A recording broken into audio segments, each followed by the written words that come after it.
So, welcome back to another podcast episode at the Feminine Space.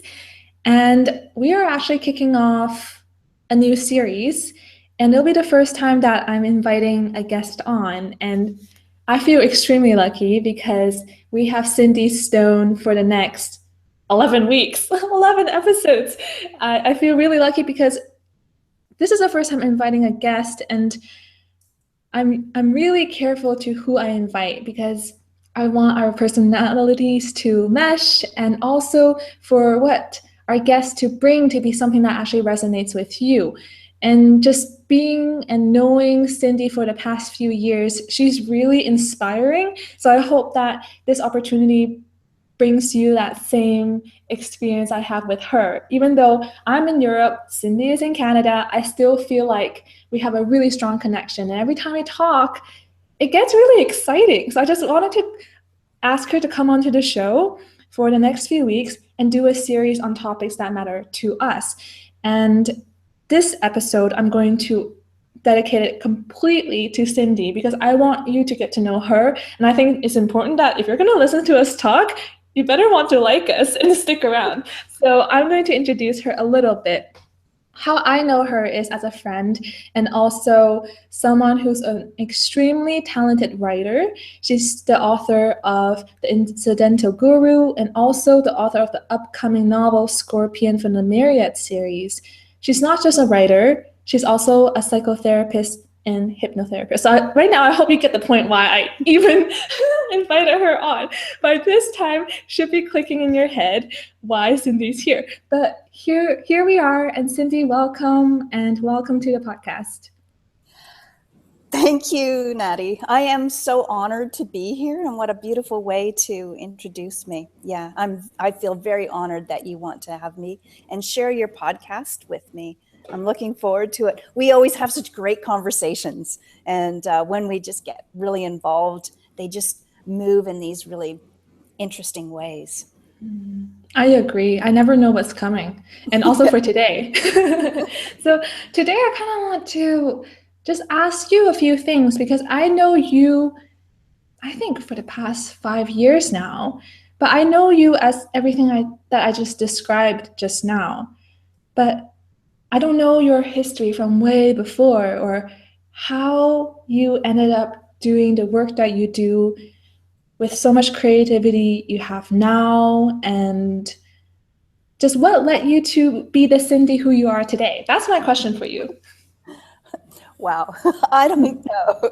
I kind of feel like my life has been like this strange, magical walk through an enchanted forest. And I started out one day and I was just walking along the forest paths, and it's as if I have no idea where I'm heading.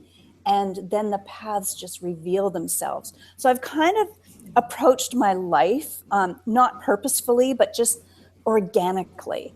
I know that, a lot of people talk about goal setting and goals, and you have to know where you're going and all the intention and all of that. But I really didn't do that. I set out on life and I just waited for the paths to open up organically. And when I saw one I liked, I went through it. So when I left high school, I was afraid to go to university. I was afraid that I wasn't smart enough and I didn't have enough money, and I thought I'd have to work too hard. And so I didn't go. I didn't make it to my first day of university. And that led me to a myriad of jobs. I became a hairdresser because there was a salon at the end of the street advertising for shampoo girls. And I was like 17 years old, and I was like, okay, I can do that. So I went and I did that for a while. And for several years, I worked in some pretty amazing salons in Toronto, and I became actually a really top hairdresser, and I was making lots of money at that point. And then I thought, wow, but this isn't for me. And I decided that I wanted to become a photographer. And I became an assistant to a wonderful worldwide fashion photographer who was amazing. And we went to Italy and I worked there, and we did Vogue and Harper's Bazaar, and we just had this amazing life. And then I came back to Toronto, and I worked in photography for a while, and then I saw this woman's work and I was like, oh, that's exactly what I would do. So it's done. There's no reason for me to be a photographer. And and so I stopped being a photographer, and I had to figure out, okay, what is it that I really want to do in life? And I really didn't know. I actually did know, but I wasn't listening to myself. And so I kept going into life in this way of not really trusting myself, not really believing in myself. I was what I call a perfectionist, but not one that does a lot of work and is very anxious about life and wants to do everything perfectly. I was a perfectionist that stopped at life. Anything that I wanted to do, I stayed away from because I was afraid I couldn't do it good enough. I was a paralyzed perfectionist. So finally one day I got enough nerve, and I got a part-time job as a bookkeeper. I didn't even have any idea how to do bookkeeping. And I went back to university. Well, actually, I went to university. And that's when I started studying to become first an art therapist, because I was always kind of creative. My mom was an artist and my grandfather was an artist.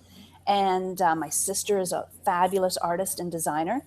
And so I thought, art therapy, that's kind of interesting.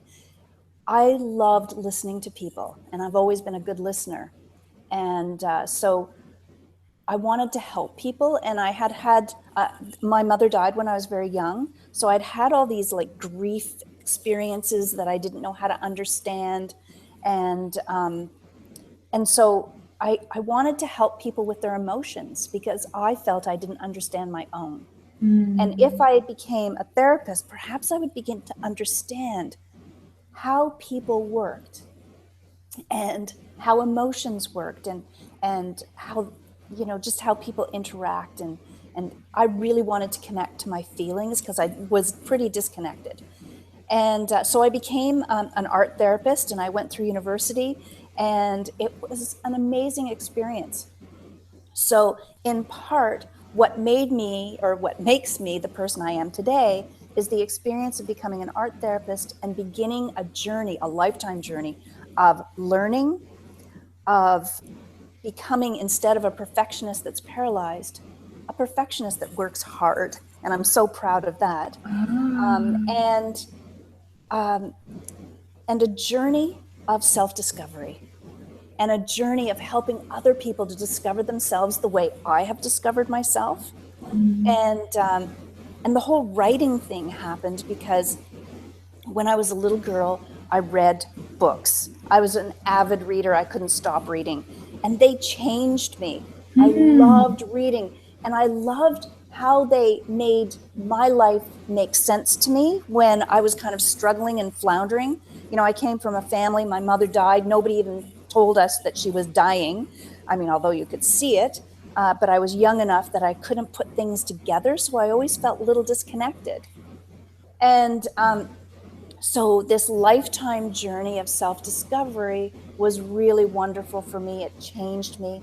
I've had the honor of meeting amazing women like you all throughout my life, older women, younger women, women the same age, who have profoundly impacted me and helped me to grow and evolve. And so it's been, as I said, organic in that I allow things to happen. And when they happen, I just go with them and now trust them. But it's been a really wonderful journey with so many people who have impacted me and influenced me in profound and wonderful ways. Wow, what a story. I'm really glad that I get to hear all of that.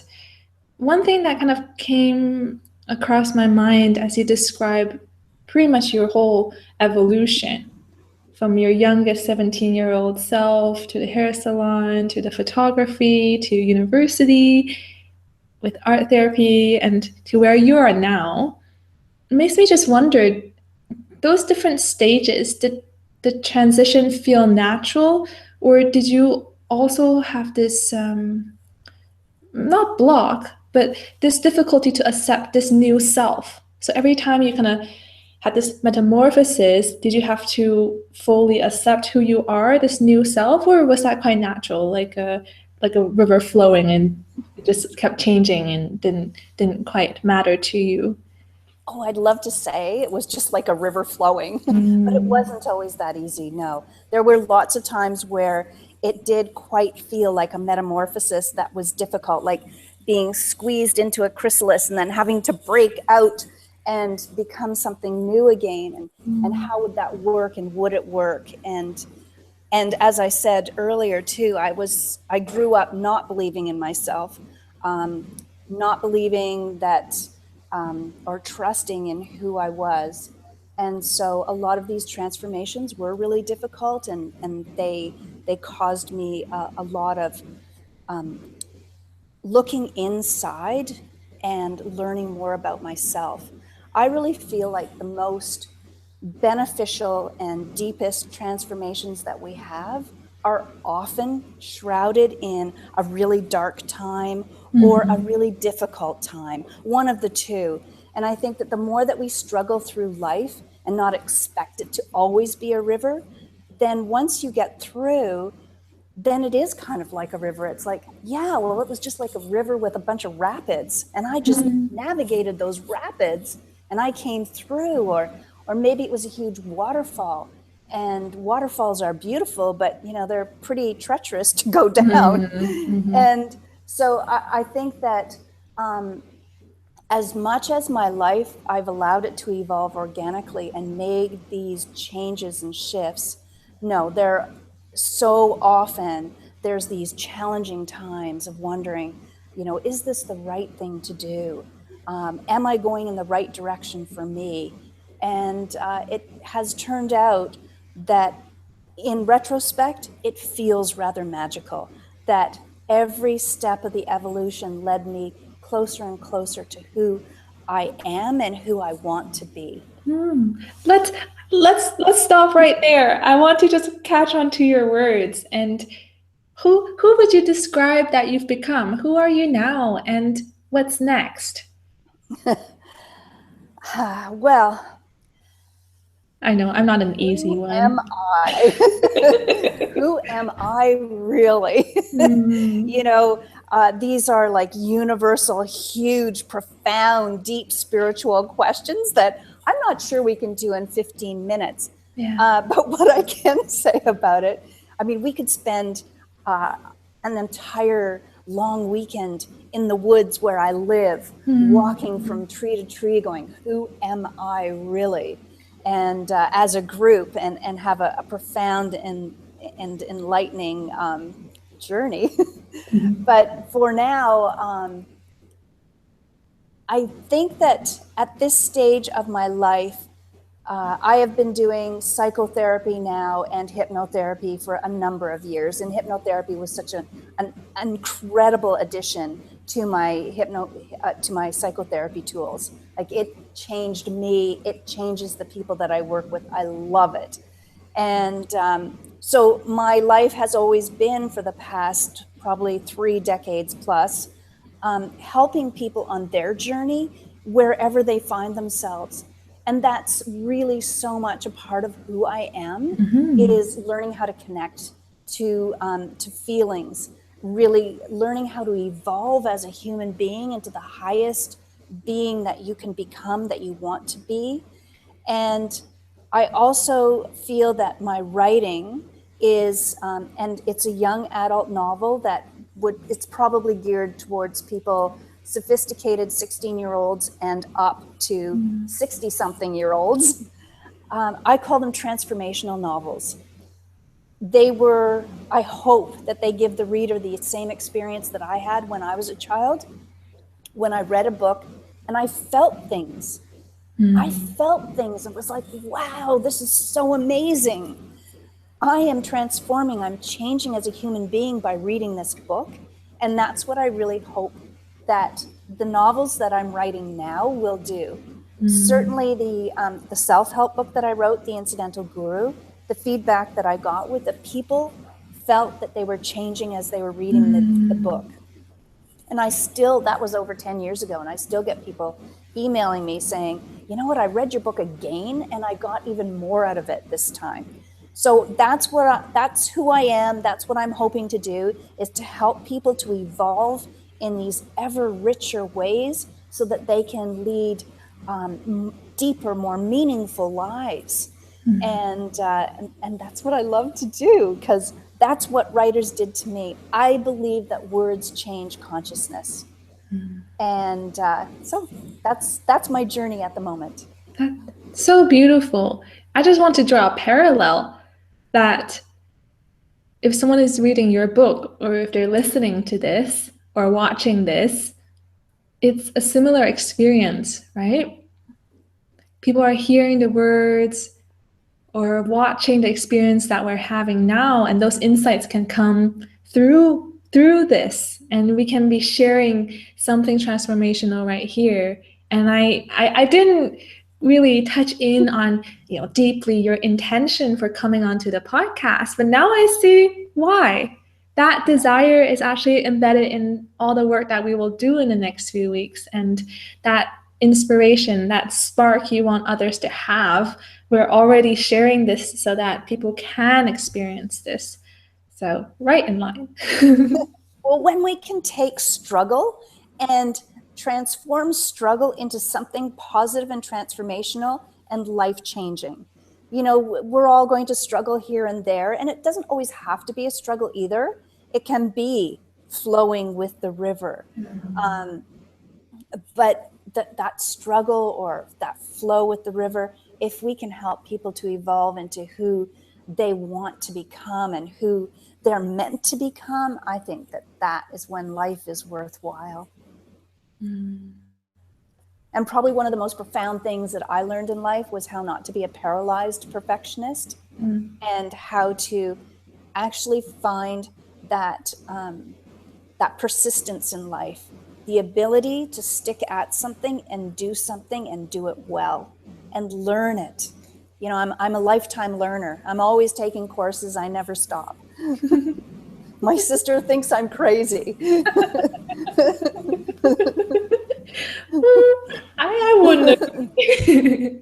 I know. Well, other lifetime learners, they don't agree either. They think, well, of course. And I find that people who put themselves in the life of a healer or a transformational worker, those people, almost everyone I know, are lifetime learners. We just keep learning and adding more and more tools and knowledge, because what we're looking for is to have that deep wisdom that experience gives us so that we can help others on their journey.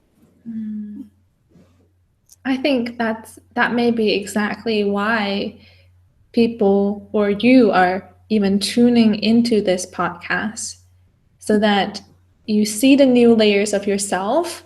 And sometimes I imagine that before the butterfly is there, the design, the layout is already there, like a sculpture, right? It's already inside. So sometimes we can see it, maybe we gotta slowly grow into it. And I feel like that's what we're doing here. And as you say, each step, each moment is this transformation, is this growth, and is this journey. And I would love to share with those listening and watching how to, if they want to, kind of take even a bigger step after finishing this episode. And they can find you at imagineinspireengage.com. Not only can they take that next step and transform through the upcoming books you have, but they can also reach you at your email. Is that right? Can you share quickly your email and how that works? My email is Cindy Stone, all one word, at imagineinspireengage.com. You can contact me through that. I'm open to setting up Skype sessions with anyone, or whatever it is that they need, or they just, want to connect. Yeah. I've been doing this a very long time, and I really, really care about how our world is evolving. And as individuals, I think that the way that we individually evolve affects the way the entire world will evolve. And there are some rocky places right now. So I think that we all need to do what we can to bring the best and the most evolved we can become. And I think that for both of us, the reason why we're even doing the work that we do is because we experienced it ourselves. And Yes. on one level or another, we didn't really have that figure, have that support, have that help, that person to kind of lift us through that and to guide us through it and to help us transform in the moment. We on one level or another, kind of found it ourselves. And so I really feel that we're present here, we're giving, we're speaking all about this because we want to share that there is support, that you're never alone, and that, we know the waterfalls, we know Yes. the transformations and how uncomfortable it can feel.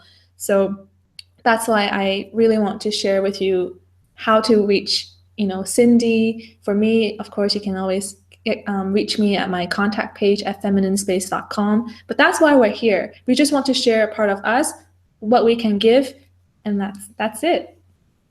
Well, one of the things that I discovered, particularly through hypnotherapy, is that I truly believe in our own personal inner wisdom, and that we have everything that we need to do and to become the women and men that we want to be and that we hope to be and that we can be. All that potential is inside of us.